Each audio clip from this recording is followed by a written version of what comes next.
I have a little, I'm finna put this thing on Do Not Disturb. Yeah. Say your name and count to 10 for me. Ron Crowder. 1, 2, 3, 4.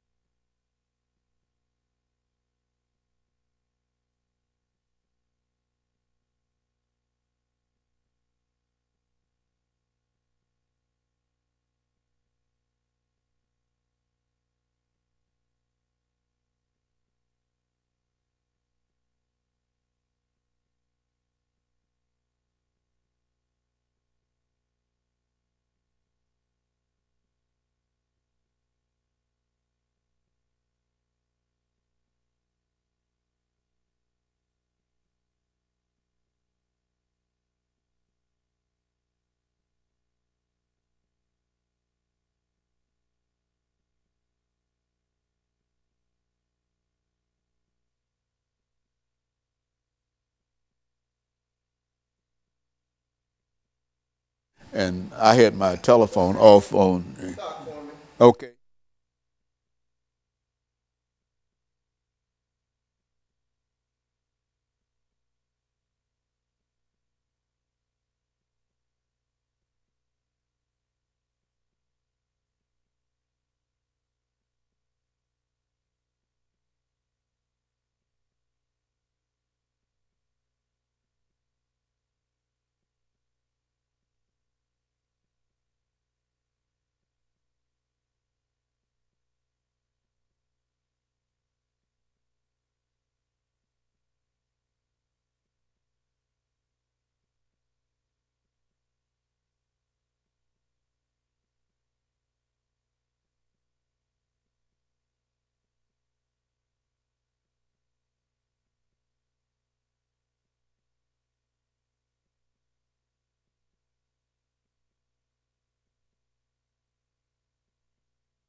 Thank you and welcome to the show this morning.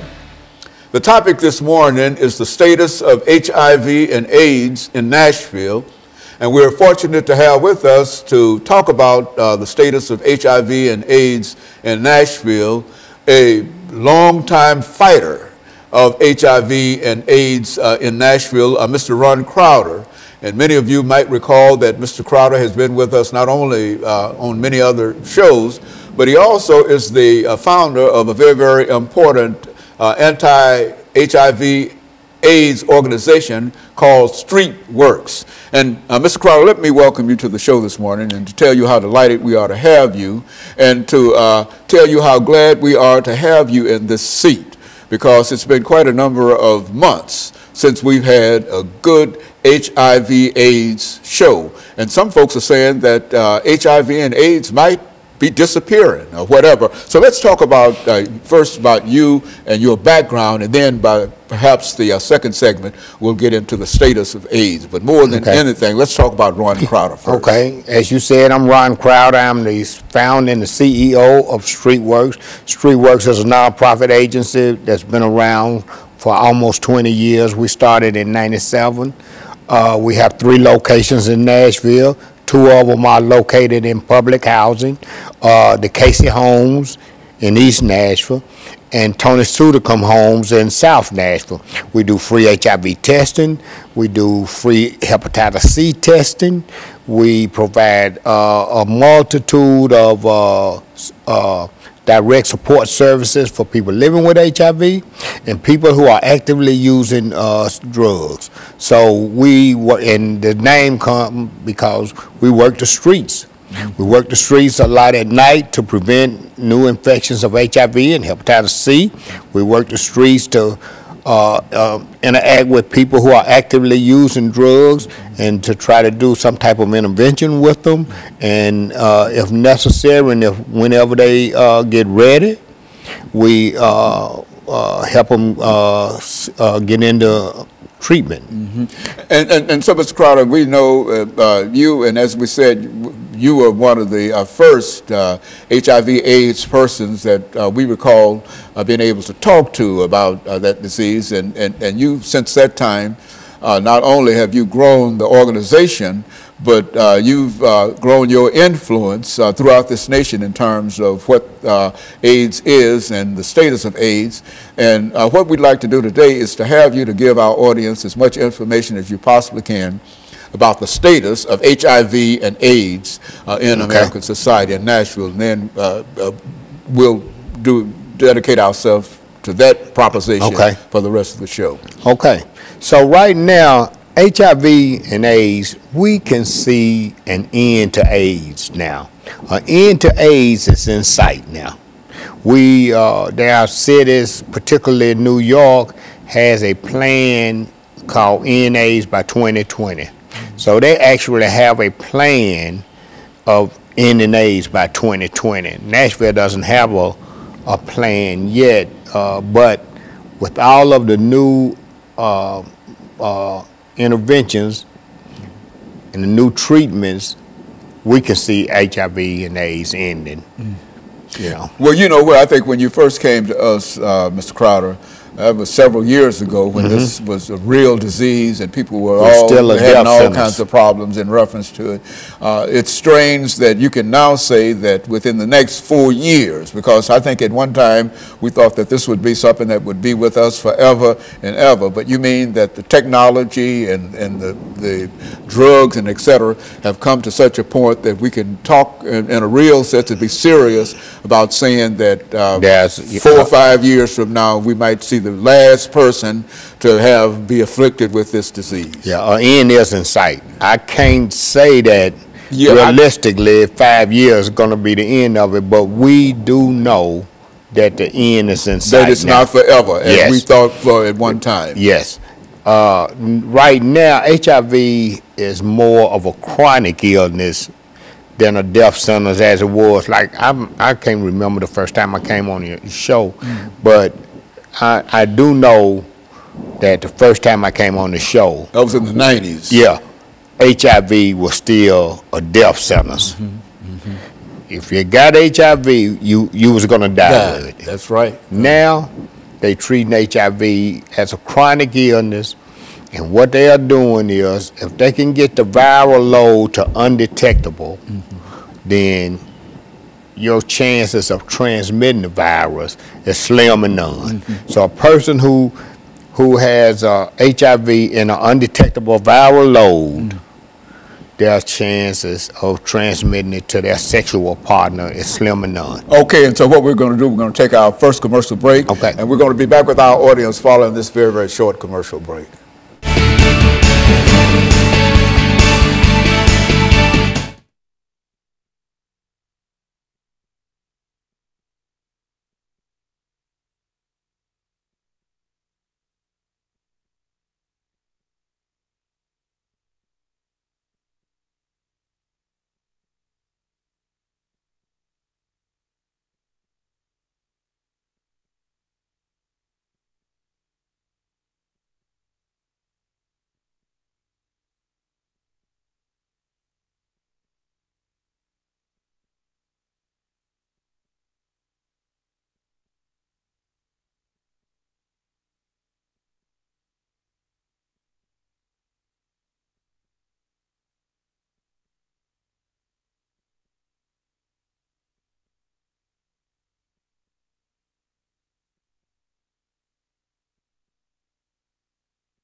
Yeah, I remember the first time when you came, and it was a terrible situation. Yeah. It was at that time, at that particular time, but we didn't think in terms. I think, well, what has the national government done in reference to this? Because I think that at one time the government was given various administrations played a significant role in terms of. Well, the thing is that they got the Ryan White program. Okay.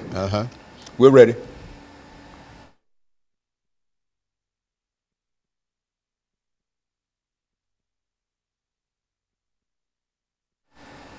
Thank you and welcome back to the second segment of the show for today.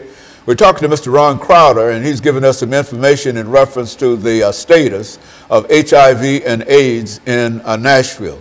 And Mr. Crowder, I would imagine when we talk about the status of HIV and AIDS in Nashville, we can generally say the same thing in reference to that if this is current in Nashville, that this is probably the same situation everywhere. That's why we wanted to approach it from that perspective. Well, Nashville is a little unique in that, number one, we're in the South. Right now, it's approximately 21,000 people living with HIV in the city.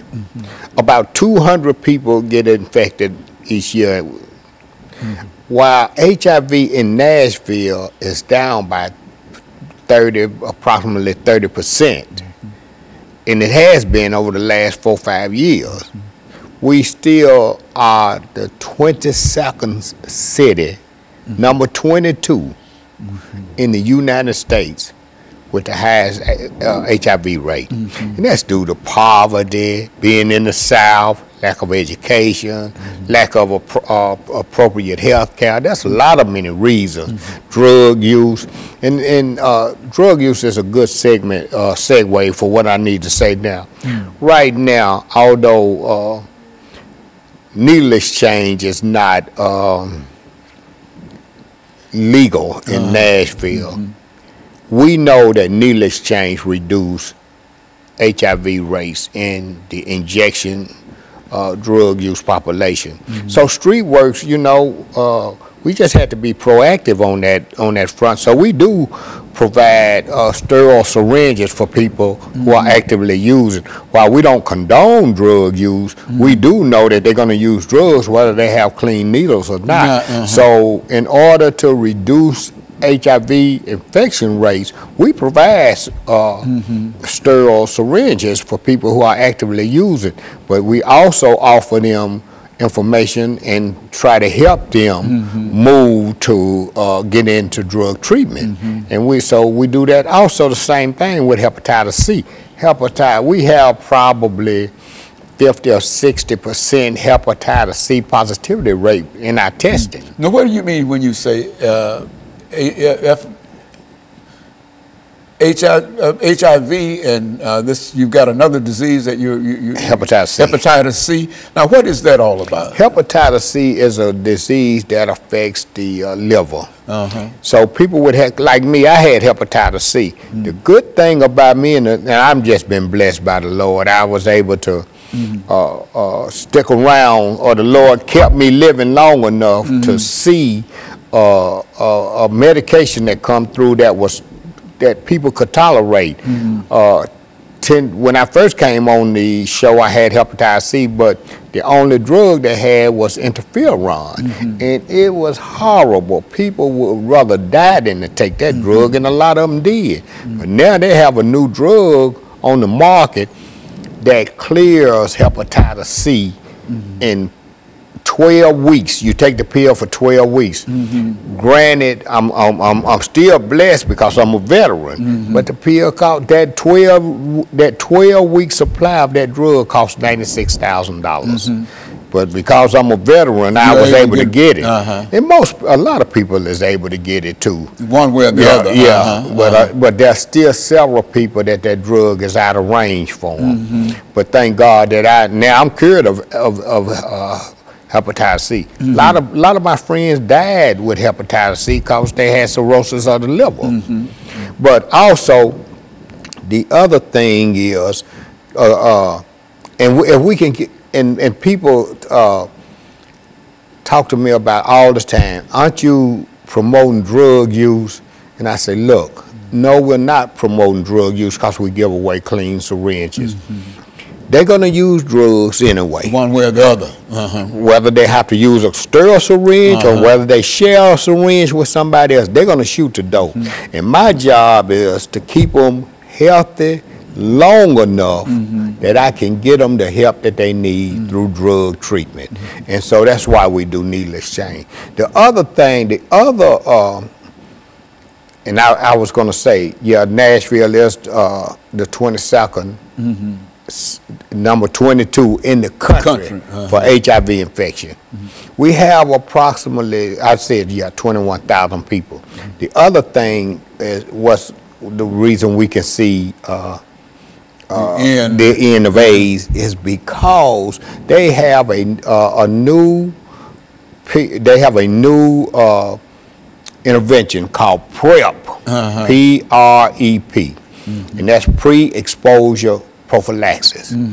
It's kind of like the morning after pill. So now people in high risk situations, and it's particularly men who have sex with men, they can take a drug called Truvada, and it will prevent them from getting HIV. Now, don't get me wrong, I'm not saying, hey, go out and have unprotected sex, or but what I am saying is that undetected viral load with PrEP, that's why we can see it now.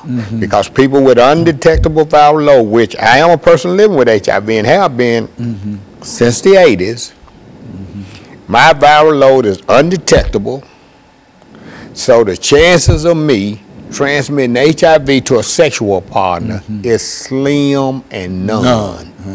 And when I say slim and none, they done studies, and there's been no seroconversion among discordant couples. That means one positive, one negative couple with undetectable viral load.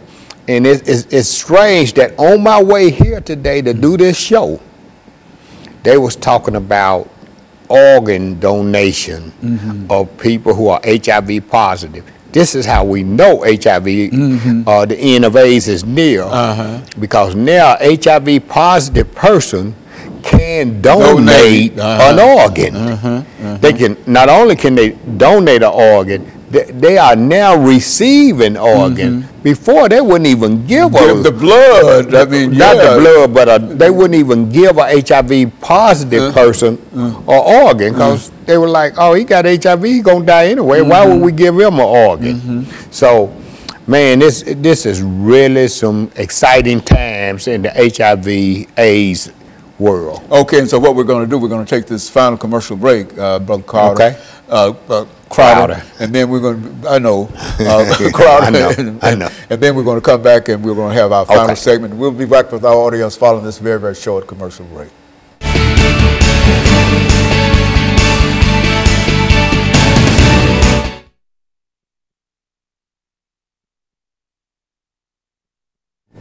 All of the conversations that we had with it, you used to be moaning and groaning in reference to it, and telling people this and whatever, and et cetera. And then you come in and announce today that we're moving toward within the next few years. And, I thought it was an eternal kind of thing. Yeah. It was. It was then. It was. At that time, sure it was. The only hope was to try to live as long as we could. That's right. But now, Well, Okay.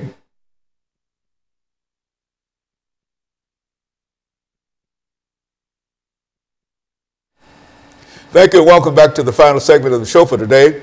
We're talking to Mr. Ron Crowder, and he's given us some information in reference to the status of HIV and AIDS in Nashville. And I think I must say up front, Mr. Crowder, that the information that you are reporting today is very, very positive and well hoped for information, because I can remember when you came to me and dealing with the same kind of situation, and it was moaning and groaning, not only in reference to what happened in Nashville, but all over the world in a real sense. And now you're telling us that there's a possibility that we might see the end of AIDS within the next half decade or so. Yes. Go on, talk about it. Yeah, Dr. Haney, you're right. You're absolutely right. We're very optimistic that the end of AIDS will occur within the next 5 to 10 years. We're very optimistic. That's not to say that people still shouldn't take the same precautions as they have taken before. While the optimism is good, there is some things that I'm gonna tell you that's not so good. For example, HIV is still disproportionately affects people of color. People of color who get HIV seem to get sicker quicker, and they die sooner. Now, amongst men who have sex with men, the infection rate is at the roof. I mean, the CDC has given statistics that says 1 in 2, that's 50%, man, of men who have, particularly African American men. This is African American men, young African American men will get 1 in 2 will be infected with HIV. Now, Nashville Cares, Street Works, and Neighborhood Health received a grant from the CDC in the amount of $3.8 million over the next 5 years to combat HIV in the young MSM, the young black MSM community. What we plan to do with that grant is to create a one-stop shop for MSMs where they can come and receive all of their services under one roof.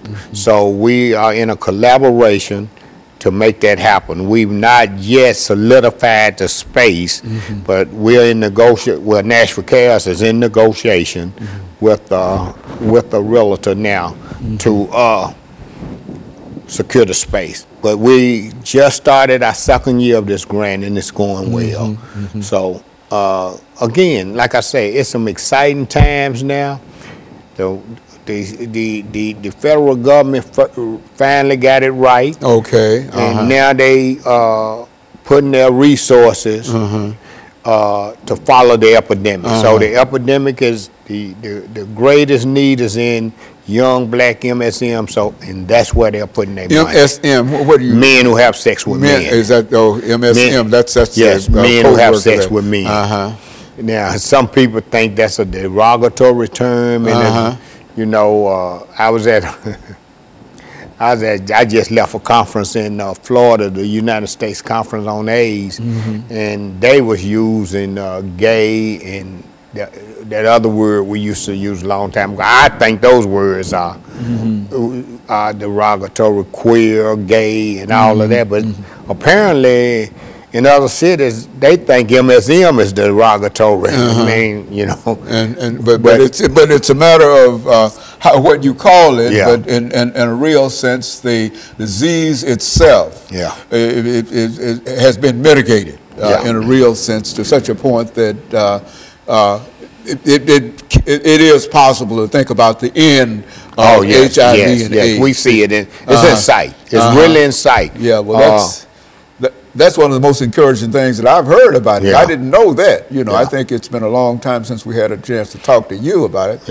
But the very thought of being able to end it, and this is not only for Nashville, we're talking about all over the world. Absolutely. See? And I understand it has been a tremendous problem in some parts of Africa, for example, and other parts of the world. Yeah. Now, you know, third world countries and places like Africa and things, I'm not sure if they're going to be on land with it ending like that, but whatever happens here, I'm sure it'll eventually get there too. Because now you still have mothers breastfeeding, and you know they just don't have the resources that we have. So, but eventually it'll get there. Nashville is doing some excellent work around prevention, around EIS, which is Early Intervention Services, finding people who are who have HIV and don't know it. So we aggressively look for those people, because probably, I don't know the percentage right off the top of my head, but most of all new infections occur amongst people who have HIV and don't know that they have it. So the key to ending HIV also lies in finding those people who are HIV positive and don't know that they're HIV positive.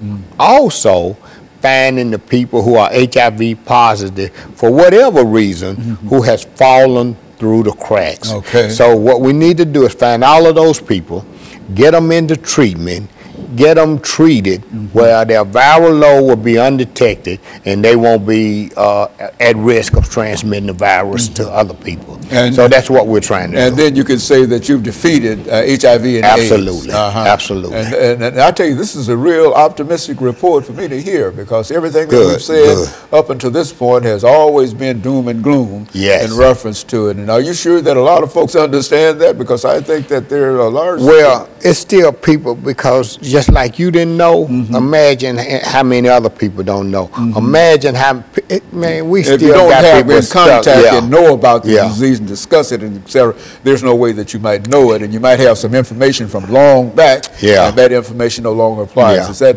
That is correct. That's a good statement. The thing is now,